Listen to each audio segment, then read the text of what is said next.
now. Great. Well, thank you everybody for coming for this session with Ed, who's in Australia and enjoying spring, I hope. While we enjoy a very wet England over here. Session today exploring collaborative business models as innovation and a transformative process, which sounds fascinating. I've had a quick look at the slides already, so I know we're in for a very interesting time. There's a lot of systems thinking involved in it. Just the protocols etiquette, use the chat, please, for any questions as Ed gives us his presentation. And then afterwards, we'll have questions and answers. If you could use the raise hand symbol would be great, so we can take people in order. If we could just maybe very quickly introduce ourselves, just a 1 minute sort of say who you are, so we all know who's in the call today. So I'll start and say I'm Ian, director of the Schumach Institute, and very interested in the systems aspect of what we're dealing with today. So over to Richard. Yeah. Hello. Yeah, I'm Richard. I'm also involved with the Institute. My background is in the energy sector, and since meeting Ian and friends, I've become much more interested and involved in the systems aspects of that. So I'm kind of in the crosshairs here, I think, which is great. Right, Henry. Hi, I'm Henry Lusengore from Promoting Economic Pluralism. I'm very interested in collaborative structures and working in the area of sort of landscape regeneration, local food system change, etc., with collaborative structures. Thanks, Henry. John.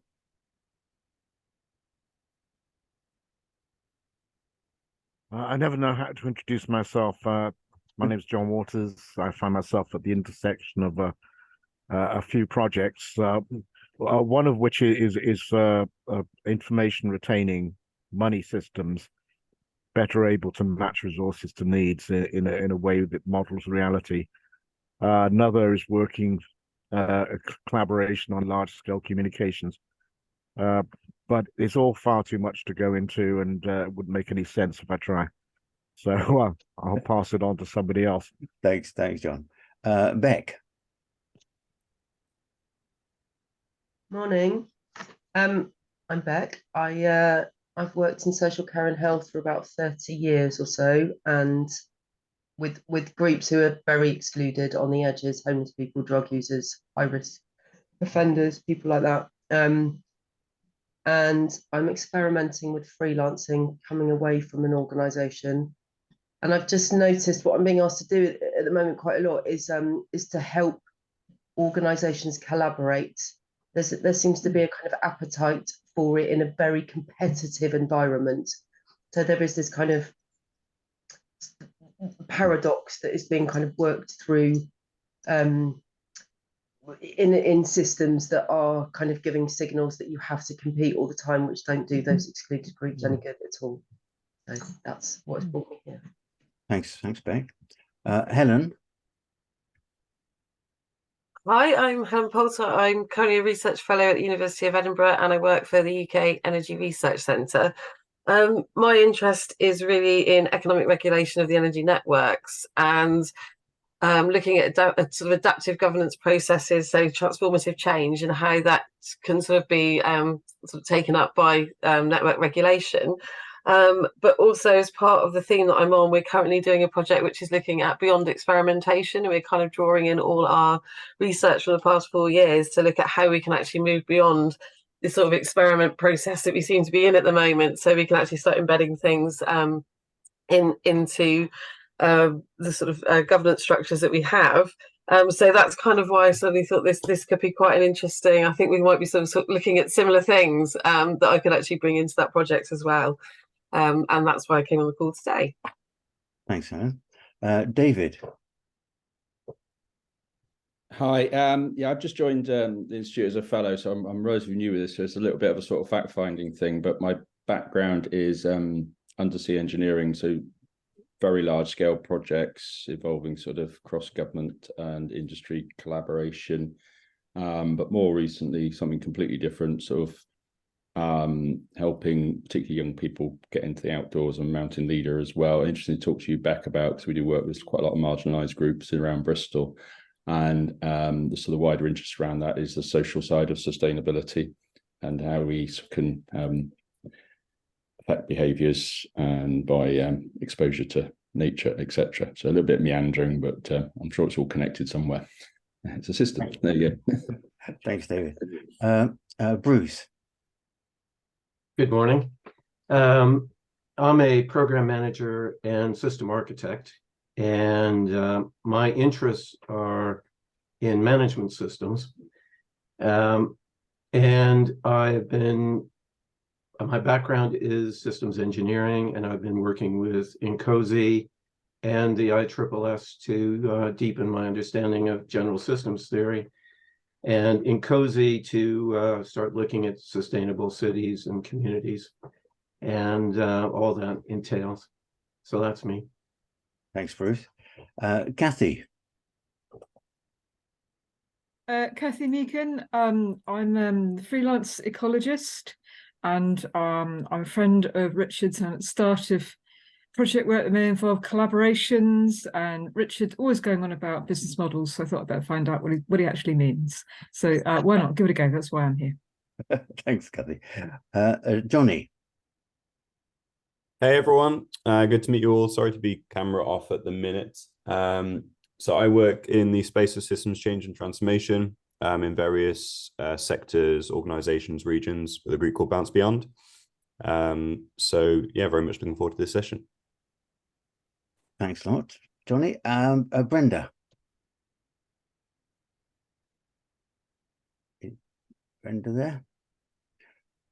No. Skip to Jenith. Hello, good morning from rainy old Wales. So I'm Jenith, and I've been working in sustainability for a very long time. First started out in education for sustainability, and I'm very interested in the philosophy and methodology of interdisciplinary research for sustainability. I have been working with the Institute now for about 12 years.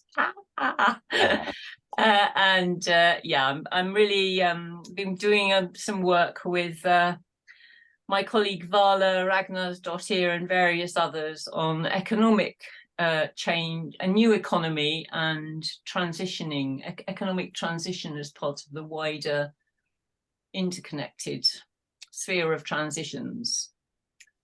Thanks. Thanks a lot. Just try Brenda again. Brenda.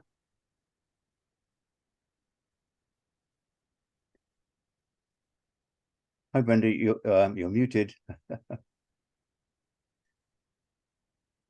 We have another go. Oh, there we go. Good morning, everybody. Okay, so I'm like somebody else said, I'm here to listen. I'm in Italy, and I'm very interested in this field, but I can't hold a candle to any of you. I'm an observer, and I'm looking forward to hearing your excellence. Thank you. Brenda, you're too modest indeed, I'm sure. No. So let me introduce Ed, who's one of the directors of the Institute, and has been with us for quite a while as well. Ed is based in Sydney at the moment, and I will let him introduce himself. And over to you, Ed, for the talk today. Thank you. Thanks, Ian, and yes, it's great to have such a diverse crowd on the call. So yeah, really good to meet you all, for those that I don't already know. Yeah, so I'm a CSI fellow that, yeah, as Ian said, based in Sydney. I'm an environmental scientist by background. I work at the University of Technology Sydney at a place called the Institute for Sustainable Futures as a research director in energy transitions. Yeah, so I guess what I'm presenting. So what I'm presenting here is, as a discussion starter for this workshop, is sort of the topic of my doctoral thesis, which was officially conferred in August, and I undertook the PhD over the past 5 years. And the first 3 of which I was based in Bristol, associated with Schumacher as a research fellow. So yeah, so I think, you know, some of the ideas that are in here that were sparked by conversations with other fellows, and particularly the choice of systems methods was influenced by some of the courses and things being run out of TSI at the time. So I'll see if I can share my screen. Now I cannot. There it is. Let's try this. Can everybody see that? Okay, fine, thanks, Ed. Yep, cool. And you can just see the normal slide, not the weird one with all the words around the sides. Yep, okay, easy. Great.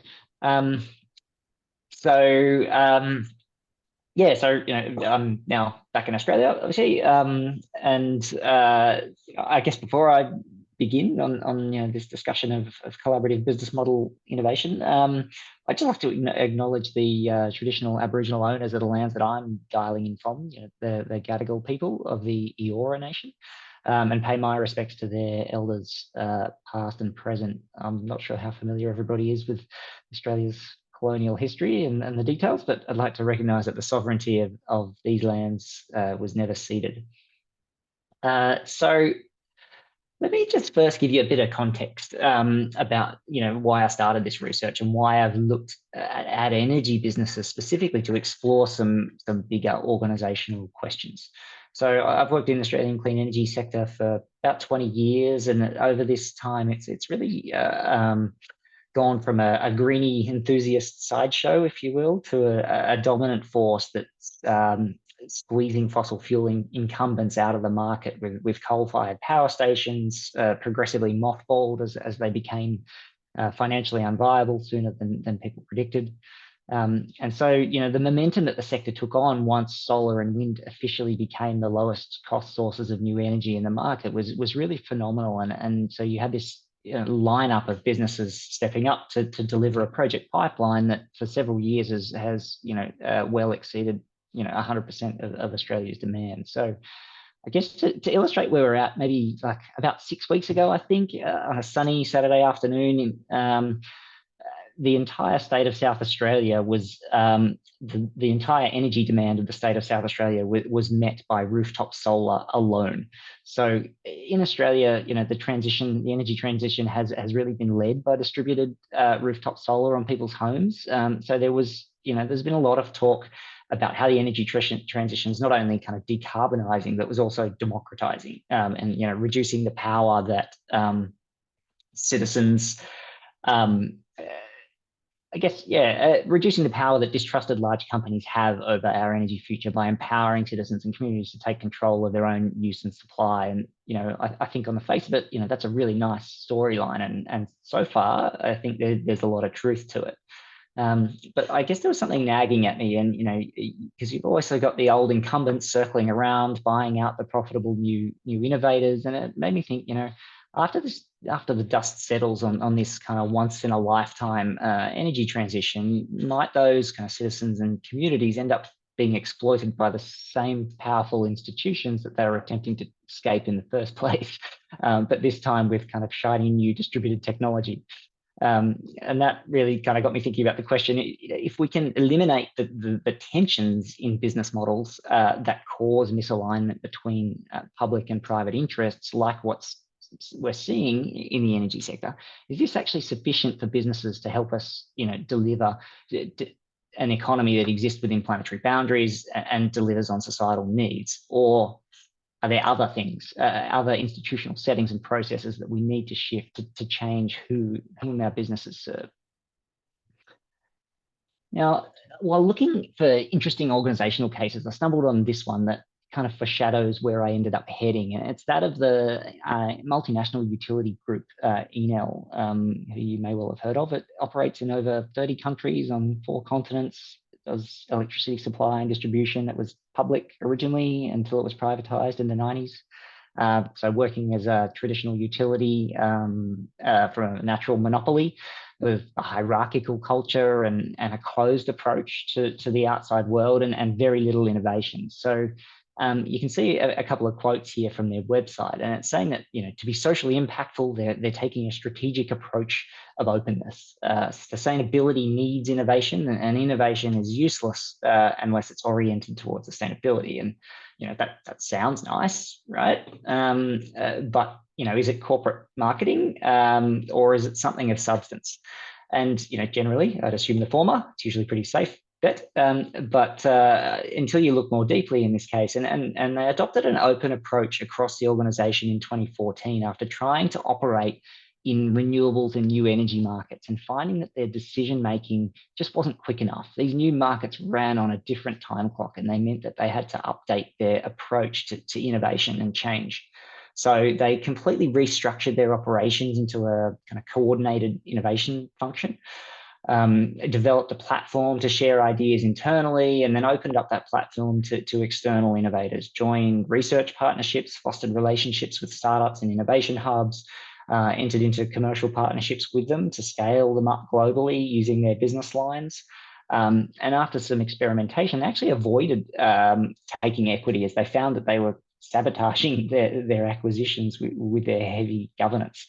And so, you know, obviously, correlation doesn't necessarily imply causation, but commercially, it seems that this approach appears to have been very successful for them. And you know, you can see how their share price has fared over the past period, and you've got about 15 years, as you can see, the fossil fuel industry decline, and then this era of new energy renewal as the business opened its borders and changed its business model towards sustainability. And I think this has got some interesting insights for how we might think about openness as a mechanism for business change. And this one actually is one of my case studies, but first, or ended up as one of my case studies, but first let's, I guess, zoom out for a bit of industry, a bit of broader context. And I guess to borrow a phrase from a climate activist business collective that was active when I started out this work, you know, where we are now is very much not business as usual. And obviously I don't need to waste any time with this group outlining that we've, you know, entered an era of climate and ecological emergency, and that change in energy systems alone is not, you know, is insufficient for where we need to get. And I think Kate Raworth nicely and simply sums up where we need to head in a time of ecological emergency and social inequity when she suggests that, you know, we need to create economies and businesses that are by design regenerative and distributive. So really, doing no harm is no longer enough. We need to radically transform to generate societal value at the core of business activity, not just at the fringes, not just doing what you're doing and then, you know, give some money away or do something nice on the side. It's actually changing the shape of what you do. But what does it actually look like at the organizational level? And this funny onion thing here is, you know, a simplified representation of the depth of sustainability commitment that I put together once upon a time, and actually as part of a TSI project, where, you know, about sustainability commitment in large business. So starting with superficial marketing, which is, you know, where greenwash lies, all the way into the center of changing the philosophy and legal purpose of an organization. And what I suggest is that the domain of business model change, if you like, sits near the middle, as it's about reshaping value chain activities. So shifting core business and actively setting out to solve societal problems through what that business can do. So working outside in rather than inside out. And so, you know, while business model change is not as, I would say, it's not as deep as changing the legal purpose of an organization, it represents a deep reorientation of core functions. And I guess just to be clear, you know, when I'm talking about a business model, and different people mean different things by this, many people have no idea what that means at all. Basically, a business model describes the rationale of how an organization creates, delivers, and captures value. So it's really describing the logic of how value is created and who it's creating value for. But the challenge really is that more radically sustainable business models and all the literature in it, they really try and deviate, you know, substantially from the status quo, and they often struggle to achieve scale and remain kind of niche as a result. So what I wanted to examine was whether there were business model ingredients that sat at the intersection of transformation and scale. And so one possible answer to that is to in this representation of the third wave of sustainable business by Adams here, which places collaborative innovation at the center of what they call systems building for societal change, recognizing that systemic problems can't be solved by any one party. That's where the complexities lie. And you'll find that collaborative activity comes up in almost every summary of post-growth, degrowth, and radically transformative business in some way, shape, or form. But what I think is most interesting about external collaboration is that it also pervades traditional business and innovation management in the context of open innovation. And that's where businesses involve outside parties intentionally in creating new products or new business models, enabling them to accelerate the flow and diversity of new ideas into the organization, improving performance, which is the kind of thing that I described earlier with Enel.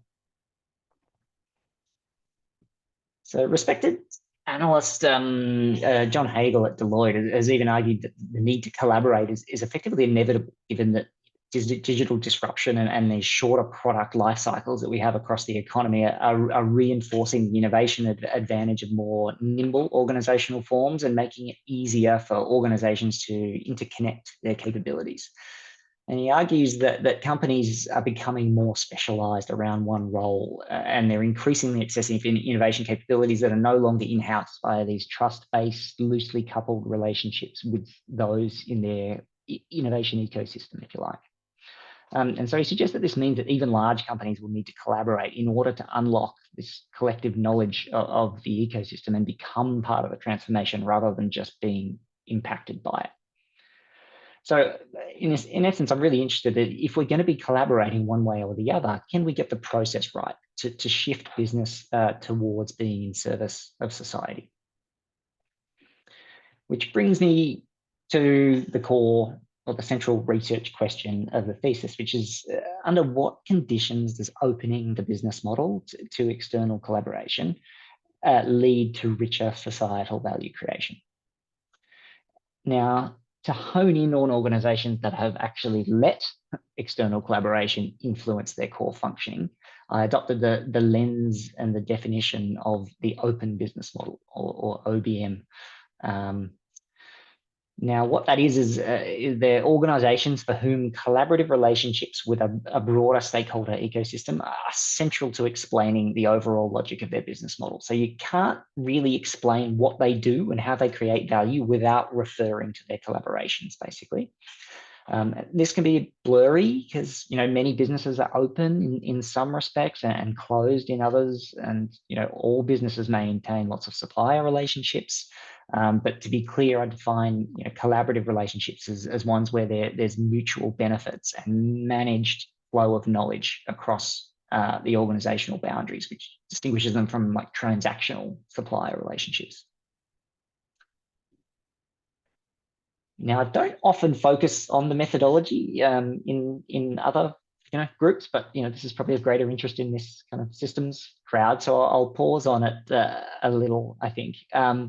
And so what I've done is applied a multiple case study methodology, starting with a self-identification survey to actually identify whether an organization meets the open business model definition. And that was actually critical because you actually can't tell from somebody's website if they actually have an OBM. It's something that you need more information about their inner workings to understand. And then each selected case involves semi-structured interviews with the focal business and, where possible, an external collaborative partner. There's about 26 hours of interview materials and triangulated against other sources of internal policy and external data. So this table shows some characteristics of my OBM case study organizations that all meet that definition. So they all operated within either Australia and or the UK, varied from small to very large in size, from handfuls to tens of thousands. They were all for profit, privately owned organizations, having been founded on private equity investment, although one of them was a member-based distributing co-op. So still equity investment, but so that wasn't actually part of the design or my original intention, but that's where the sample ended up. They were all born sustainable, bar one, which sort of transitioned to sustainability. And this wasn't deliberate, but I think is perhaps reflective of those in the sector that are taking an open approach, are often the new entrants.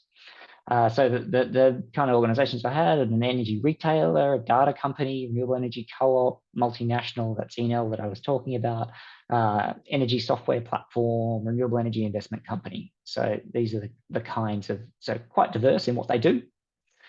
And then for the systems analysis, I used two different kinds of iterative visual feedback methods because I'm a graphical learner. I need pictures to understand things.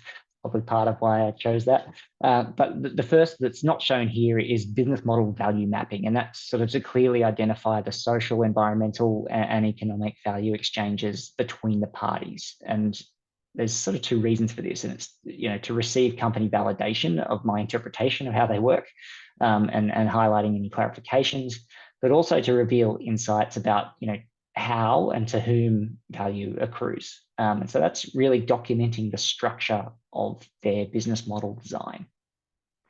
And the second thing is qualitative causal loop diagrams, or CLDs, which many of you will be familiar with, and are conceptually illustrated in this image. So from this qualitative interview data, I identified a set of influential variables that help to explain that connection between societal value creation and collaborative business model innovation.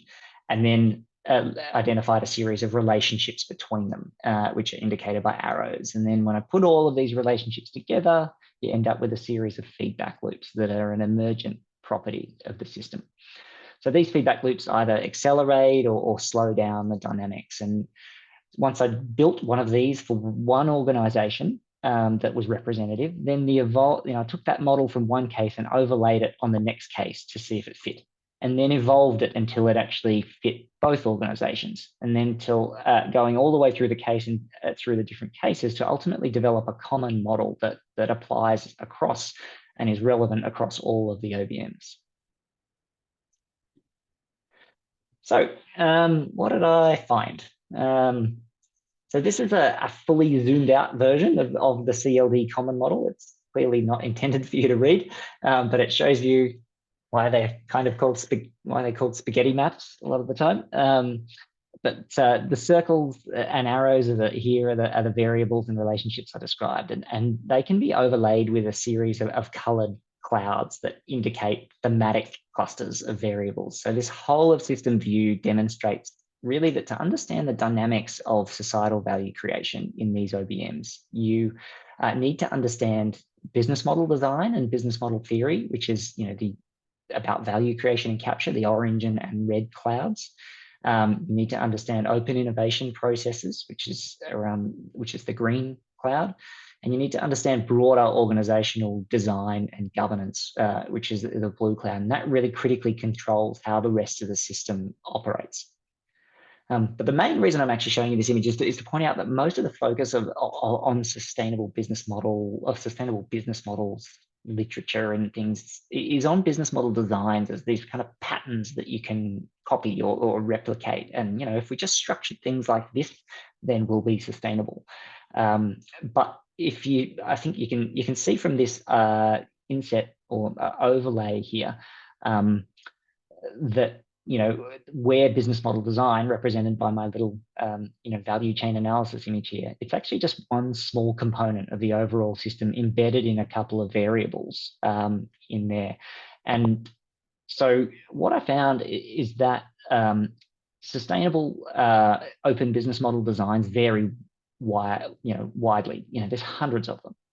But sustainable open business model dynamics are actually quite consistent, and they can be described by this as a process with a set of influential variables that I've documented, and I'll run you through. So what I'm suggesting is that a focus on process rather than outcome might help organizations build the foundations that allow more sustainable business models to actually precipitate.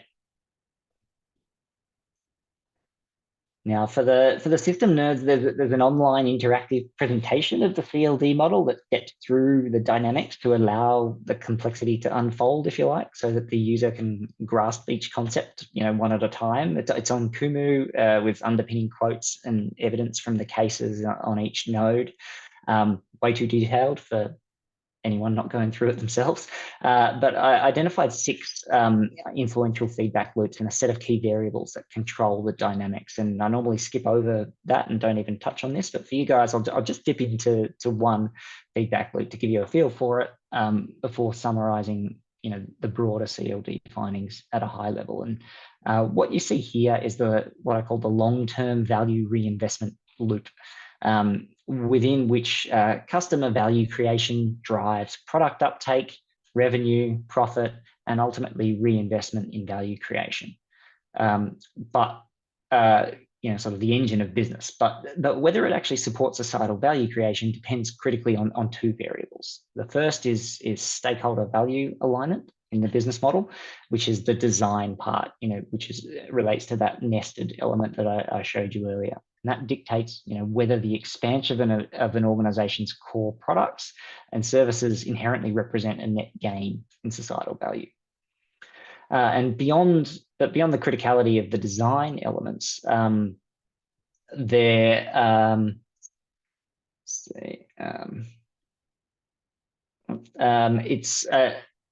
it only operates as a virtuous reinforcing loop that accelerates societal value creation if profit is reinvested in organizational operation. And that's not saying that taking money out of the business to pay owners is always bad, but it does tell you that the dynamics also critically depend on a variable that controls how much and how often that happens, which I've called the length of the time horizon of value creation and capture of the governors of the organization. How long a mindset do they have in their investment in the organization? And to be clear, this is really an organizational governance variable, which is sustainable business models literature rarely touches on. So my work is sort of starting to fill the relationship between business model design and organizational design.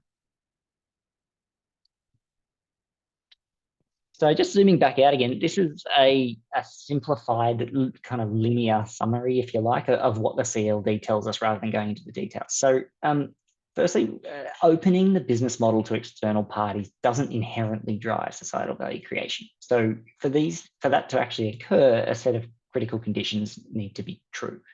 Now, the first one of those is that a societally oriented objective actually needs to be the focus of the collaborative innovation process. And so it's got to be a shared goal between the focal organization and its partners. And that's actually it's kind of implicit in many of the born sustainable organizations because it's kind of what they do. But it requires an explicit shift from organizations that are transitioning to sustainability, like the E&L case. Secondly, the focal organization must maintain this long-term view of value creation. And that's not as easy as it sounds because it requires aligning its ownership and finance and ethics and governance processes, all these elements of organizational design. Thirdly, to achieve social and economic and environmental value creation that's equitably distributed, it actually needs effective processes to bring a range of stakeholders that are going to benefit or be affected into the business model innovation process. And that's actually relatively uncommon, but it was common in all of these organizations. And the fourth one is that richer societal value creation can be achieved when you've got more diverse partner types, particularly social enterprise and not-for-profits, with a sort of different value logics, and this process should include deliberate engagement of facilitating agents like government, regulators, and specific NGOs where there's systemic barriers to change that need to be challenged in how the system operates to make it sustainable. So, challenging the way the status quo works.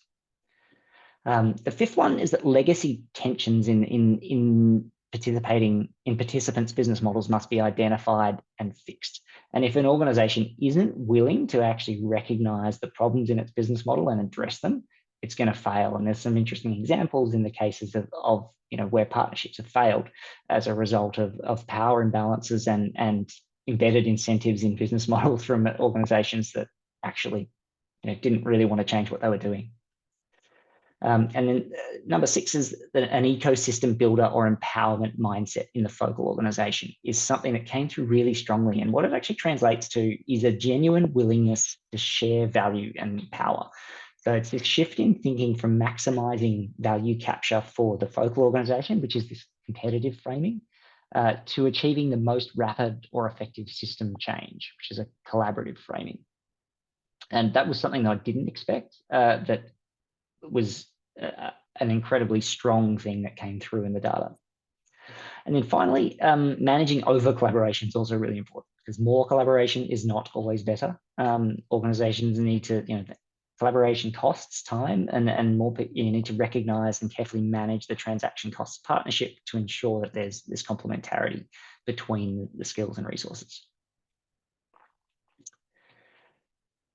And so while I was able to describe the common dynamics across these open organizations, which is in essence what I just summarized there, I think there's actually some really important differences between the types of focal organizations and their collaborators. And it became apparent that different organizational partners with different histories, legal structures, objectives, skills, they bring different resources to the table. And ultimately this led to the conceptualization here of open business models as a means to allow a single integrated business model to harness the disruptive innovation of commercial startups like you see in light blue, which have specific technological or technical expertise, with NGOs and social enterprises in red that act as these place-based value anchors that hold the local relationships, the stakeholder buy-in, or potentially different domain knowledge. And then large commercial businesses in dark blue, which can bring capital and broader expertise to be able to scale those innovations across regions or markets so that you can start to move beyond the local. And so, across my cases, the actual facilitator of each ecosystem were different parties here. Some of them were big businesses, some of them were the commercial startups, some of them were the NGOs, and they were the ones that orchestrated that collaborative activity, but they tended to involve. So what this work really proposes is that the OBM can act as a binding mechanism to enable broader and deeper value creation than was otherwise possible, providing you get the dynamics right, following those principles that I've outlined. And I'm acutely aware that a lot of that's kind of pretty conceptual and might be hard to wrap your head around. So perhaps I'll just come towards the end with something relatively more tangible, perhaps. So these are some simple partner characteristics where really good collaborative societal value creation has taken place. So, where you've got partnerships between business and community. And so for business, it's critical that they're willing to engage with organizations that operate on a less commercial timescale, with inclusive decision-making, and that they have this empowerment ethos that I mentioned. They're genuinely trying to distribute power or control. And they're often actually willing to flexibly design their business model or even give up parts of their operations to plug community groups into it. And on the community organization side, they've got to be delivery focused. So they can come good essentially on partnership agreements and be able to make relatively quick decisions. And obviously, in addition to having those strong local relationships and network, which is the core reason they carry value to the business. So to summarize, I guess there's PhD, there's many things you conclude. I probably got 20 different conclusions, but I suppose to pick out a couple that kind of relate to most of the, some of the things I've spoken about, firstly, collaboration done right and the concept of the OBM can offer a pathway to combine transformation and scale. It's not put forward as some utopian concept that's radically distinguished from current practice. Business has always had an interplay and dependence on external parties, but as that increases with digitalization and accelerating market change, this research seeks seeks to give a structured way of thinking about how these diverse parties, underpinned by a collective mindset, can combine their resources to more effectively target a system change goal. Secondly, there's plenty of examples where open innovation drives material consumption and growth for growth's sake. It's like, so, collaboration alone doesn't do it. So, that's where these series of critical conditions are really important, which I've outlined. And finally, going back to that point, if we increase the focus on getting the governance foundations right and the collaborative process right, what I think is that I think more sustainable business model designs will actually precipitate as an outcome, rather than just a thing that you go and copy someone. You have to get the governance and other foundations in place first. So I think that's probably where I'll leave it. I do actually have some discussion prompts on a slide, but I think there's probably some burning clarifiers and things before we get to that. So over to you for questions. Thank you, Ed. That was brilliant. I've got a few questions for me in that, but I shall hand over to everybody else here who would like to fire away. So Henry, you've got your hand up there nicely. Thank you, Ed. I'm really so excited to see this presentation, because this is a key focus of interest for me, but in the sort of food, agriculture, environment space. And one of the things that I've been focusing on is that sort of governance to underpin the open business model, and the concept of meta organizations, i.e. organizations that act as sort of gluing mechanisms of other organizations and stakeholders and government, etc. And the sort of direction I'm going in is very much sort of multi-stakeholder cooperatives, which are much more common in places like Italy, France, Quebec, and places like that. But I wondered, you actually mentioned the sort of the issue of institutional design in that space, and I wondered if you'd looked at the potential of multi-stakeholder cooperatives to underpin open business models. Yeah, really good question. So it's not something that I don't have a multi-stakeholder co-op in my group, but it is an area of interest to me, and so I sort of follow the concepts, and I really like the model of multi-stakeholder co-ops. And yeah, so absolutely, I think, and particularly, I think there's some interesting examples. I can't think of any off the top of my head, but yeah, I think the food space absolutely has some interesting examples there from historical memory. But yeah, I think it's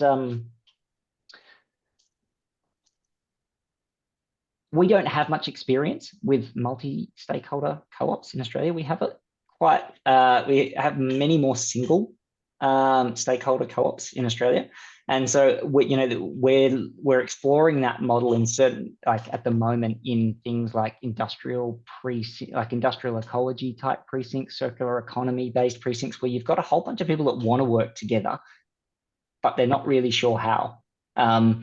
And I think where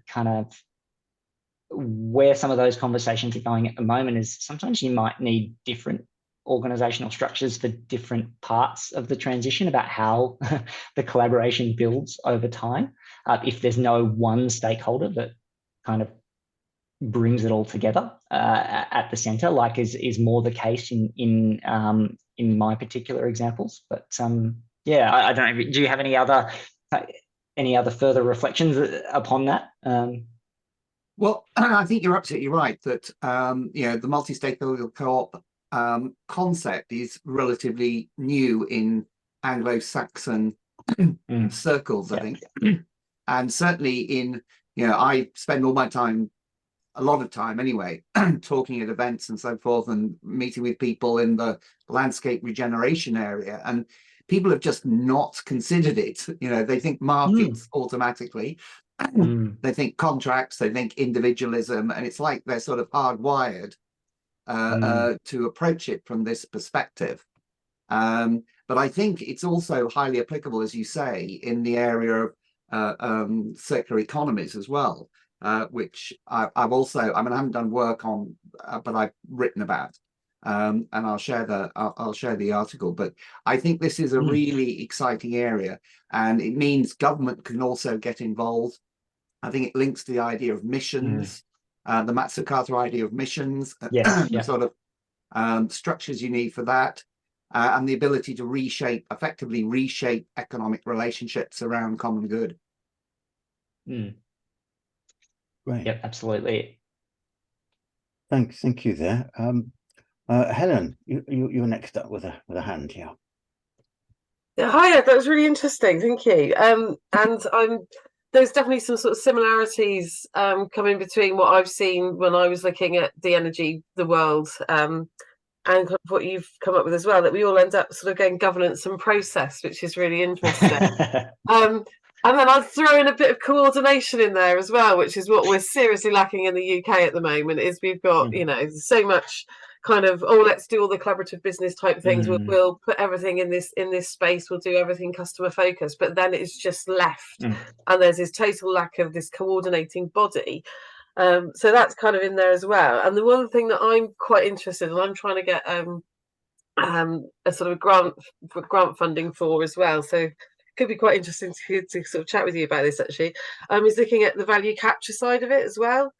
And the one thing I kind of, there's this like glass ceiling where everything is about the financial value. And there's no way of measuring, or there's no way of, there's a kind of lack of I suppose it's a lackluster, isn't it? That people aren't particularly interested in the environmental and social values that's you know, business models are creating, because they don't have. They need to see they need to see a number, and you know, if you can turn those social and you know, if you can quantify all these values, then it's not so bad. But you know, some of the value that we get from a lot of these business models, you can't sort of capture those kind of wider social values. So that's something I'm really interested in looking at the moment, is, you know, how do we then design value frameworks that then capture all of these societal values as well? Because at the moment, as I say, you know, I tend to find that you're sort of hitting this glass ceiling of everybody's kind of go, this is great, but you know, we don't care about that, because actually, you know, where's the financial value for this company? It's still very focused on that. And I think there's Colin May has done some really interesting work on that, actually, looking at purpose. Who's Colin from Oxford? Yeah. He did British Academy. Yes, yeah. So he's done this stuff called prosperity, and he was looking at, you know, we need to change the purpose of business rather than just focusing on stakeholders. It needs to focus on what actually the purpose of the business is. So that was really interesting. That might be worth kind of unpicking a little bit as well. But yeah, it's more of a discussion really than a question. I think it's yeah, I mean, I find the, you know, at the core of, you know, organizational purpose to be critical here, and that's actually really where I started this research, in that I was particularly interested to see, when you had different forms of organizations that had different legal structures, how did that influence the dynamics of how they created value? And it was actually one of probably my main disappointments that I don't actually have like not-for-profit enterprises, for example. We tried really hard to get them in my sample so that I could actually see, because some of the core dynamics that I described really link to profit and how profit is treated. And like that's one thing I found in the UK energy sector when I got there, is that I think that sort of pervasiveness of the focus on financial value is even stronger in the UK energy sector than in Australia. Like it's more explicit, and more people talk about it directly, whereas it's kind of a bit more under the surface in Australia. I don't know why that is. If you know, the neoliberalism that has sort of been around that has been more pervasive in the UK for longer, but yeah. Thanks, Helen. So I was just reading one of the messages. Sorry to interrupt. I was just saying about the purposeful company focus is something that UK water companies are. I think there's a lot of, the trouble is, I think as well, is trying to unpick what people say and what people are supposed to be doing and then what they actually do.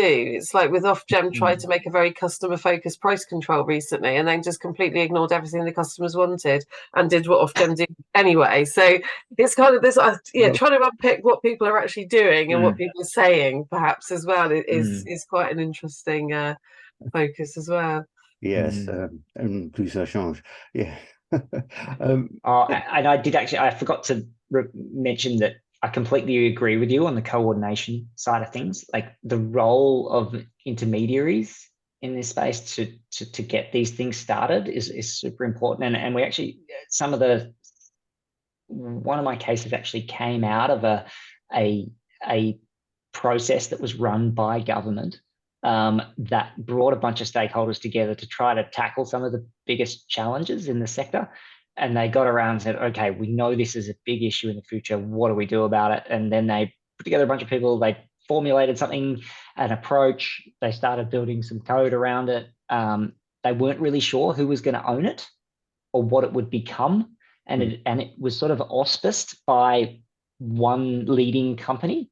And it was sort of created as its own vehicle. And then in the end, it actually took over the company because it was such a good idea and had such a really valuable purpose that it actually became their core product in the end. And so it actually ended up getting merged back into the original organization, but having been the result of the collective brainpower of government and regulators and a whole bunch of different business stakeholders around the table. Great. Thanks, sir. Right, Jenith, I think you're next. Yeah. Okay. Hi, Ed, and thank you so much, and many congratulations for finishing your PhD. Yeah, such a process. Well done, mate. I have just there's a couple of wider points which I don't really expect you to address because they are part of the wider landscape in which all this sits, maybe. And I guess, I mean, the thing is, I do hold that, economic change is political change. The two are always intertwined. And what you are talking about here in the requirement or the identification that they don't succeed unless profit is reinvested is directly in conflict with shareholder capitalism. So that's a pretty, straightforward, obvious point. Let's say the British state has been a neoliberal state for a very long time now, and it's very deeply embedded. So the other thing I just wanted to say in terms of the bigger picture, and I think this applies to a lot of work in sustainability, is that you mentioned, I think, social, economic and ecological, but somebody just talked about the hard wiring that people have in their heads about what business is all about, which is partly cultural, and I think the cultural change aspect is something we really, really need to think about it with regard to all of this, moving to a different culture of what economy is. And I guess I would say that, people talk about the Wellbeing Future Generations Act in Wales and, it hasn't succeeded because it's not hard enough, whatever. But I suppose what's interesting about it, and I won't go on too much about it, but is that I think interestingly, it's laying the cultural ground for a lot of other harder stuff. That's one way one can look at it, and I think that's incredibly important because the discipline of looking at everything in terms of 8 well-being factors, even though you might disagree with them in some detail, is a change of mindset, and I think that's so cultural aspects of change. But then the final question, which I would really be interested to hear you say more about, is your criteria of success. So you say with the different case studies, I'm really interested. There are some great innovative aspects in your methodology, which I probably send you an email about. But thank you for that. If we have time, we can come back to that. So I've noticed, Ed, there's some good stuff in there, methodologically speaking. So what I wanted to ask you, yes, the criteria of success, and how difficult is it to give a sort of systemically informed account of criteria for success, you know? Because we do tend to have a sort of tick list. It's, can you give criteria of success which kind of makes allowance for adaptability and all those sorts of things? Thanks. Yeah, really good question. I wish there was an easy way to do it, and that we had common metrics that we assess organizations against in that regard. And I think I wouldn't say that I have, you know, hard and fast criteria about, you know, what is good enough for an organization in terms of to cut it in terms of something. I guess maybe if I had to formalize it, I'd say that they're honest about any negative implications of their operations, and they're willing to openly tackle and challenge that. And that, I think, is a real indicator of where their mindset is at. But like, there is actually there's a couple of the organizations of B Corps. So obviously B Corp has ways of rating, and whether you agree with all of those criteria or not, I'm sure there's, but you know, they're at least consistent. And one of the parts of my thesis actually compares the operation of two relatively similar organizations operating in different countries, both B Corps and both sort of top of their industries as sustainability performers, and in terms of the awards and things that they are recognized for. But, you know, one of them creates a whole lot, like scores much higher on a whole bunch of different community-based value creation measures than the other. And so I actually kind of dig into that and try and explore it a bit and go, what's different? What's going on here? And so, like, it's really powerful if you actually do have metrics to assess these things by. But, you know, the businesses don't necessarily participate in the same thing. You just don't have that data at your fingertips, which is very annoying. But when you do, you can actually see some differences, and that's what actually led to some of the sort of conceptualization of deep and broad societal value creation, and that the local players that hold relationships with a whole bunch of different organizations, and they have that stakeholder buy-in, that's where the depth comes in. But they are the ones that don't really do the scaling. And so, you know, the one that was that didn't score as highly on the community measures was actually the one that was more market-based, more focused about providing its services to different geographies, to different places, so it could scale in a traditional capitalist sense. Anyway, I don't think I have a good answer to it, and I wish it would be, you know, it'd be nice if everyone did economy for the common good, or, you know, future fit business, or, you know, various other mechanisms to assess what true performance or good performance looks like. But yeah. Thanks, Ed. Lovely. David. Hi, thanks very much. That was really interesting. Sort of hit a number of buttons actually that's worth following up. Just a few comments on the earlier ones. Working at the moment on a society value framework for the blue economy, so sort of maritime industry. So be interested in touching base with sort of Helen. And the Welsh example is very interesting around sort of future wellbeing. I suppose doing a little bit of work in Wales, it sets the tone for future, and I think it influences that culture to some extent. You know, it'll be a long game, but it feels different to elsewhere. So maybe that's a good thing. The specific question though, I'm a trustee with a sort of quite a large local charity who does a lot of sort of community-based charity, and we're surrounded by big corporations. So I feel the real potential for a sort of net positive relationship, particularly when a lot of these corporations are bidding for government contracts, and societal values is an evaluation element.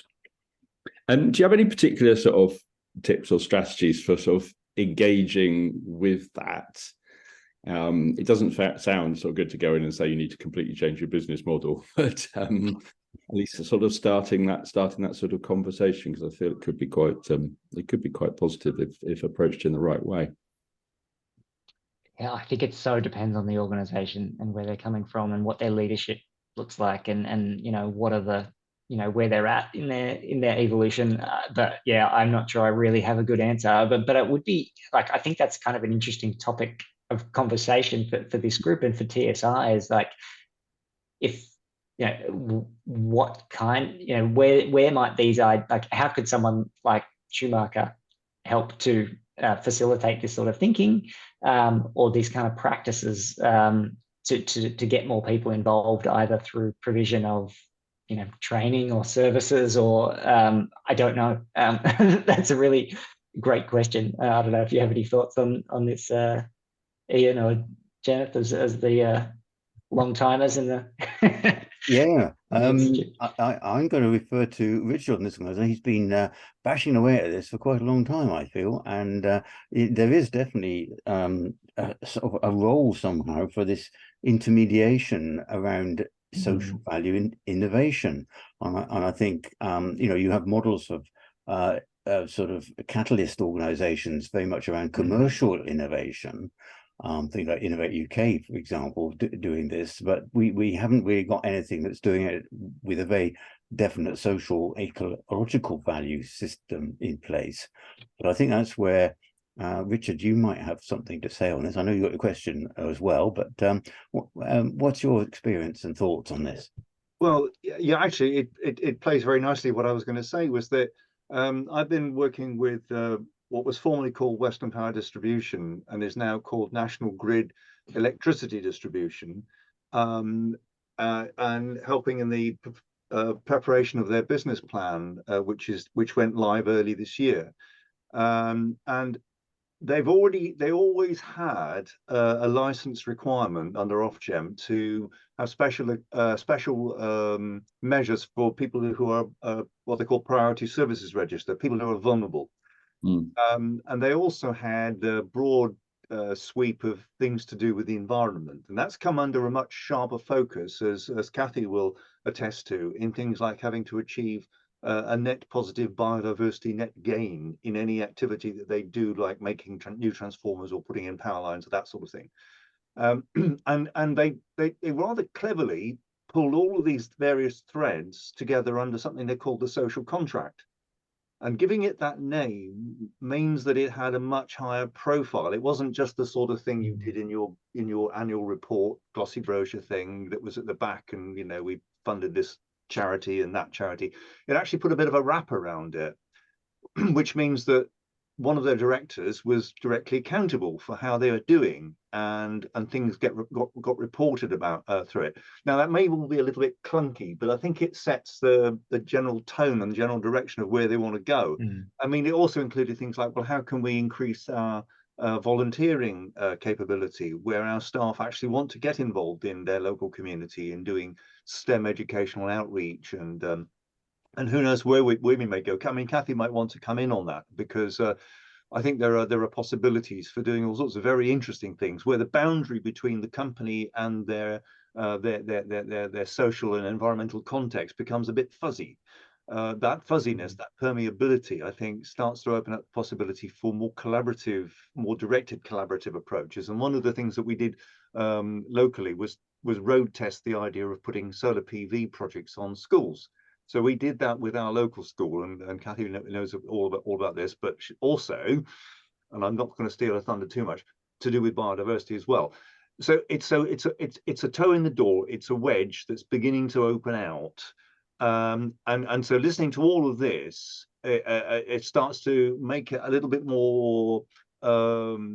I wasn't going to say plug compatible with kind of business planning and organizational process, but effectively, I think that's what it is because you can say, well, actually, what we're talking about is this model, and look at the value chains and look at the interactions, blah, blah, blah. Oh, and by the way, you are missing this element of the mix. You've got part of it there, which is great. You've got there by sort of a bit of common sense. And actually, that's an interesting point. How much did you see, Ed, in your work when you think after, hang on, that's that's actually common sense. I would have expected that. Were there any surprises? Because that's another interesting one. If there was a surprise, which means there's an opportunity to do better, only people don't realize that just by making this little connection here with a local NGO or whatever, opens up an interesting range of values that they could very easily do with low marginal costs, but high impact. And I think that's the business-like thinking is, where can I have my impact at low marginal cost? Because in my case, I'm a regulated business and I've got to justify my expenditure. And that was a hard job. So just give you a flavor. And I'm actually looking at some other possibilities, which are a little bit along the, and I'm afraid that Henry's disappeared because he mentioned landscape opportunities. Well, there's something there specifically to do with landscape and transmission network expansion that I think needs to be explored. So I'll stop there. That's really useful. Thanks. That's really useful. Thanks, Richard. And Kathy, I might connect offline because we've got local SMEs who are very interested in the sort of solar panels and schools type thing. That sort of local, relatively small scale, but impactful. Thanks, David. Kathy, you'd like to come in there? Thank you. Yeah, just to follow what Richard was saying and the bells that were going off for me about collaborations. So, as Richard's intimated, it's a very big project with lots of opportunities, including reach into schools. But the thing I wanted to report quickly on was what I've been tasked to do has been to go out and visit lots of their substation non-operational land to work out the potential for biodiversity net gain project. So the first thing that happens, which says collaborate, is National Grid electricity distribution is one business within National Grid, but they're separate businesses just coming together. So we've an instant and immediate need to collaborate with National Grid electricity transmission because they have business assets within the same non-operational footprint. So that, and they're starting to work together. So it's how they actually work that relationship out. And then I was tasked with very blue sky thinking about what is possible. Excuse me. So then I was looking over the fence as part of my little visit to work out what was in the neighbourhood. And even in several cases, immediately over the fence was a local authority nature reserve. So straight away there was a rich ground for collaboration there, and a driver, which is local authorities in the UK are now tasked with delivering local nature recovery. So you could go from just, if I was doing siloed just within the business thinking, it was just what they could do with their little bit of green land at the end of the substation outside of the kit, to actually reframe everything and work collaboratively with the local authority to deliver a much larger project, which then could potentially earn National Grid these 10% biodiversity credits it has to do as part of expanding the network. So I've been interested how that fits with Ed's thinking about how National Grid are hopefully working towards changing their business model, which is beyond my remit, but that was. Yeah, so fascinating because organizations like that aren't used to, they're very inward focused historically. Like this is pretty new stuff for them, having to actually work with anyone else. And so they're just so having somebody like yourself be able to actually point out what might be obvious to some, but is actually quite transformational in a sense to get them to be like, oh, hang on, yeah, why can't we do that? And so what I saw amongst a lot of the organizations is that they went in, they didn't go in with necessarily with some grand idea of being open everything. It's just that they started doing one thing and they're like, oh yeah, that worked. We just discovered this thing that we didn't realize was possible. And then, well, if we do it that way, why can't we do this other thing differently? Then they're like, I guess there's no reason why we can't. Let's try that.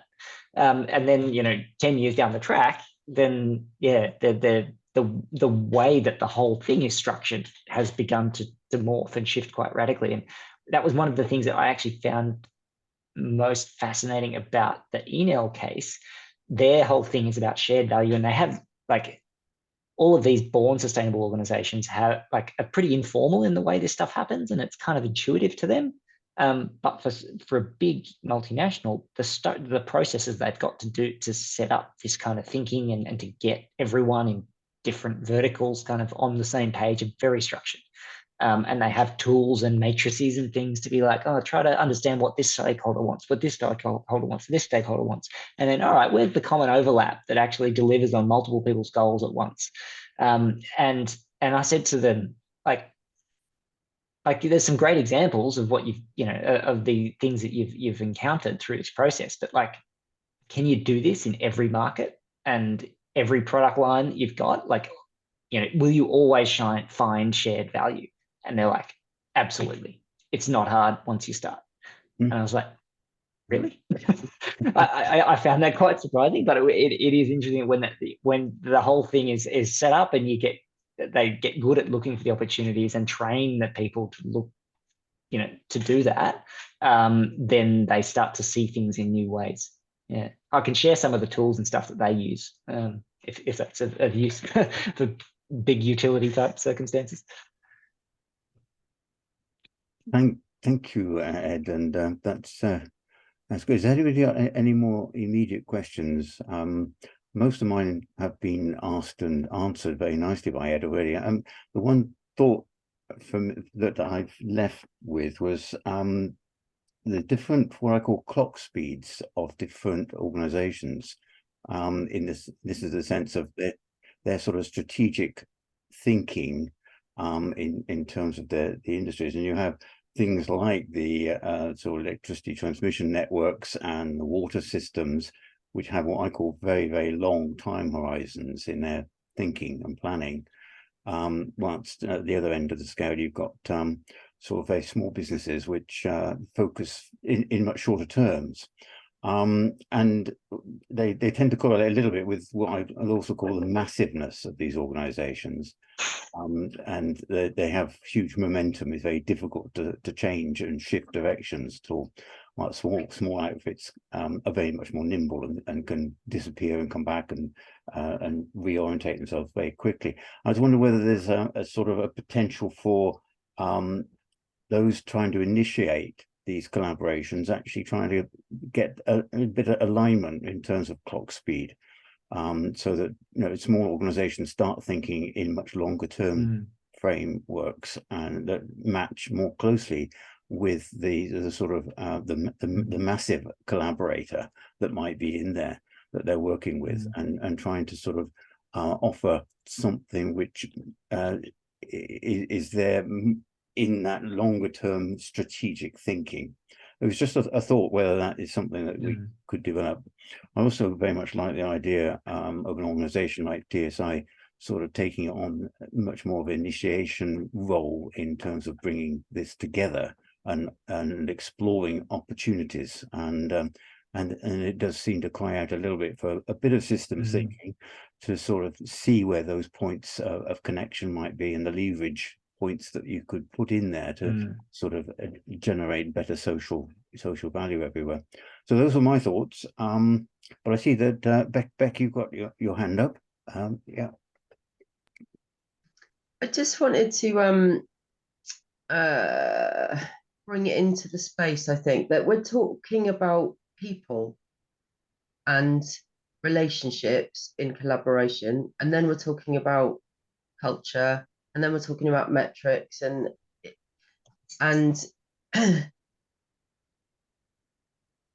yeah, I think my question, Ed, is like, how did you sort of pay attention to people's to how people were in relation with self and others? My noticing being that when we talk about systems a lot, there's a lot of external talking. It's things, it's tools, it's models, it's metrics, it's measurements, it's performance, it's value, and actually what we're quite often talking about is how people are in relation with self and others, which then gets us into things like mindsets and nursing cultures and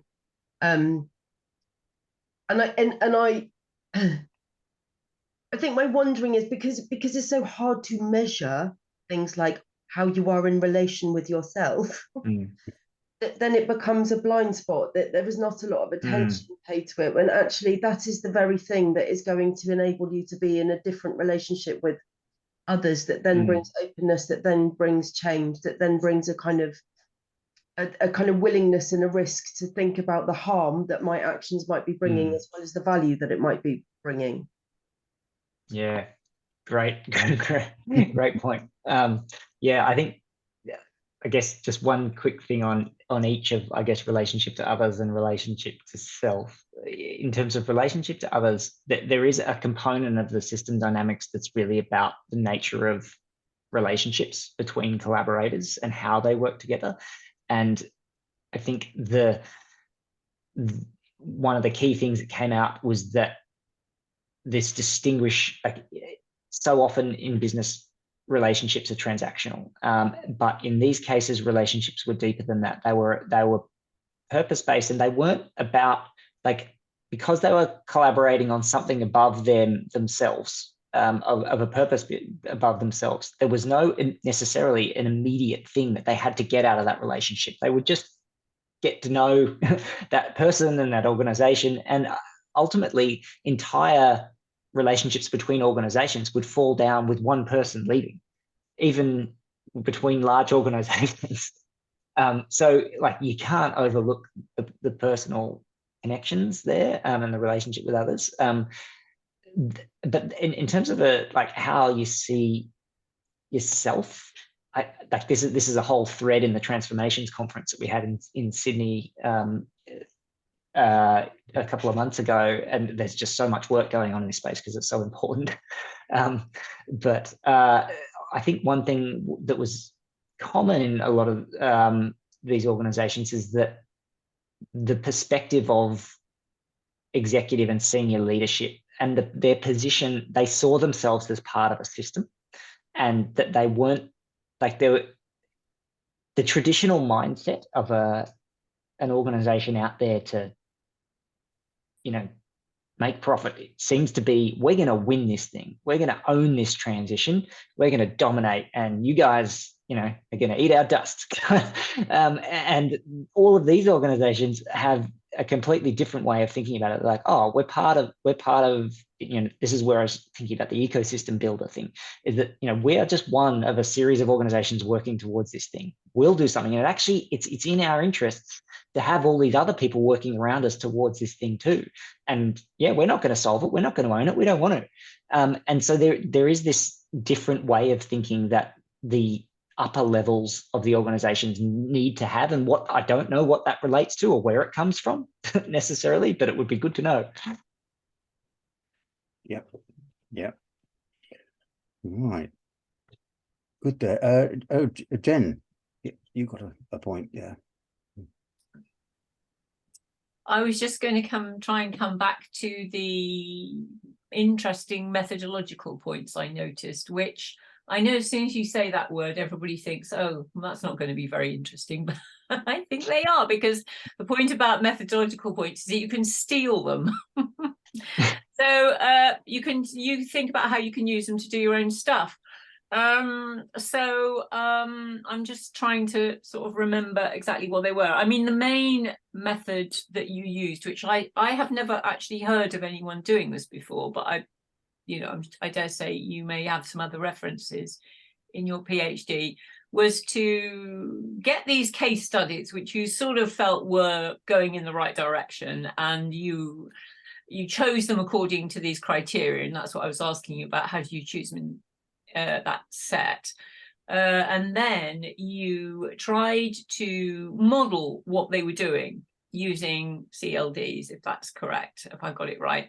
And then you sort of progressively adjusted the CLDs to capture what you thought were plausibly common factors across the set. Is that correct? Yeah. That's really interesting, because I mean, I think one of the reasons that people are very suspicious about this kind of approach, which they still are, I regret to say, is that the idea of retrofitting has always been seen as bad. That if you retrofit something, that means, oh my God, you're not following the data, you've just got your own ideas, you're trying to push reality into your framework. But actually, doing CLD analysis, it's much more like trying to bring out and expose dynamic patterns which are within things, and maybe you know, identify, as you say, identify common factors so we can move forward. So I thought that was really, really interesting. I don't know if you've got any comments on that. But sorry, before I also really loved, and that this is a technical thing, and you put me onto Kumu, and you're much more advanced user than I am at the moment, I can see, that the idea of having, as I was banging on earlier about the interdisciplinary approach, and it's important to have culture and social stuff, including governance, and our material systems and our biological systems. That's how I sort of see it. But and so what you did, you onto your big, like, explanatory sort of CLD, you also had these color blobs which could be sort of used to indicate sort of different interdisciplinary kind of blobs, it seemed to me. So I thought that was a very useful technique, and obviously that's more technological, and the first point is more methodological. Yeah, it's super easy to get lost in the mess. Like, and to try to explain this to anyone, as you're working through it, like if you don't orient people to the ideas in the first place, they're just like, what are you showing me? I know. So like I actually work, so part of this iterative sort of knowledge co-production, if you like, with the organizational informants was actually me taking their interview, understand, you know, trying to articulate some of the variables, relationships, putting them in a form where I saw some causality, and then presenting it back to them and saying, this is what I saw. Is that how you understand that to work? And some of the time they'd be like, yeah, that's exactly what's going on. I hadn't seen it in that way before. And others would be like, nah. I was like, nah, you've done this, and you know, this is really what I meant by that. Like, oh, okay. So like, I think, trying to help people understand sort of the patterns in the mess to begin with is really helpful. But like, you know, those clouds, I would say, you know, when you say, because it's like, oh, did you start with a fully inductive approach and just be led by the data? Like, researchers always bring themselves and their knowledge. You can't start with a blank slate. So, you know, the questions that I ask are informed by my understanding of the problem in the first place. And so I essentially sort of had bundles of questions that sounded a little bit like value capture, and bundles of questions that sounded like value creation, and bundles of things that were about collaboration.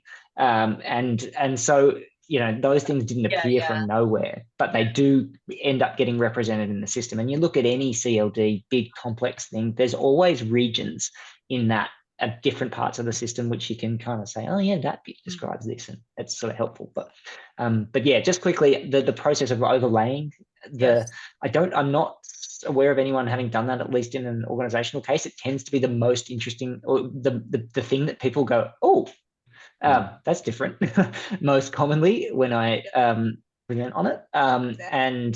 But it was a really interesting process to go through, a little bit of a headache, but as you go and try to, you think about an issue and the dynamics in a certain way in relation to an organization, and then when you overlay it on the other one, like what you begin with never doesn't even remotely represent what you end up with, and you have to completely change the terminology of how that's represented into a way that actually represents both cases. And you're like, oh, and then the other one, and then the other one. And so, yeah, there's a lot of reshuffling. That's where you are led by the data. That is where you are being led by the data.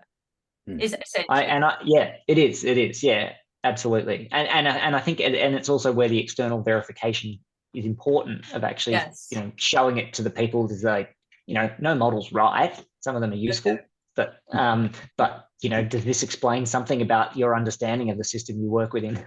And you know, if it does, then maybe that's a useful thing to start a conversation about and go from there. So. And sorry, just to finish up. And did you reflect on the methodological learning that you'd got from your PhD, because I find that people often don't, you know. And one of the things in using systems is that we are in a space of innovation, and you have made innovations doing that PhD, but people often don't claim them and highlight them, I find, in their work. So don't overlook the possibility of doing a whole paper about that or something, you know. I am exactly doing that right now. I am currently writing a methodological paper. I've written half of it and then it got stuck and sidetracked, and now I'm about to pick it back up again. It's really important. Yeah. But I think you've done a great job, and it's really interesting. Thank you. Yeah, indeed. I shall endorse that, Ed. I think you've done a great job, and a well-deserved PhD under the belt now. So that's fantastic. So I think, unless anyone's got any absolutely burning last questions, then I've still got a few floating around that are not totally formulated. But I think I'll keep those to myself for a little while. But to say a great thank you to Ed, and just quickly mention we've got another session on the 28th, looking at a reflection on the Planet Locals Summit that was held in Bristol, a 2-day event. And Jen is going to take us through that. I think there was a big gathering of people, and some very interesting points came out of it. So that's 28th, and then 12th of December we're having our sort of a Christmas get together. It tends to be a little bit more light-hearted, a little bit more focused on the optimistic view of the world, which is what we want to develop more of. I'm sorry, Ed, but both of these mean that you have to be early or something like that. So, oh good. If you want to have your porridge while we have our Christmas cake, then yeah, great. Yeah. I just usually having somebody on a screen, you know, changes the vibe in the room. But that's okay. So one thing I found out about yesterday is that one of our partners, who has the Erasmus Centre for Sustainability in Clermont-Ferrand, they're doing a series of beyond after development lectures from December the 11th to the 15th, which I think we can also publicise, can't we, Ian? Yep, absolutely. Yeah, send me through the details. Yeah, I should have them. Yeah. Great. Great. Well, once again, Ed, thanks very much. That's actually brilliant. So, yeah, congratulations. Yeah, thanks, Ed. Oh, really thank good. you, everybody. Very, very interesting. Thank you. And I haven't got a chance to read any of the comments in the thing, so I'm keen to catch up and see what people were saying about other interesting links and stuff. So I wonder if I can you send me that in if it doesn't appear in my I'll send the chat out, and this is being recorded, so it should be up on YouTube in a couple of days' time. Yeah, fabulous. Great. Really good. Thanks, Ed. And feel free to anyone just drop me an email if you got any questions or things you want to follow up on, anything that caught your mind, you think opportunities you're working towards where it would be useful to collaborate. So give me a shout. Super. I think you posted my email, didn't you, Ian? Yeah, I did just at the end. Yeah, I did put it in the chat. Yeah, great. Yeah, cool. Thank you. Right. Okay, everybody. Thanks, everyone. Well, see you later. Bye. Good night, Ed. Yes. Bye-bye. Thank you. Cheers. Right, there we go. Cheers.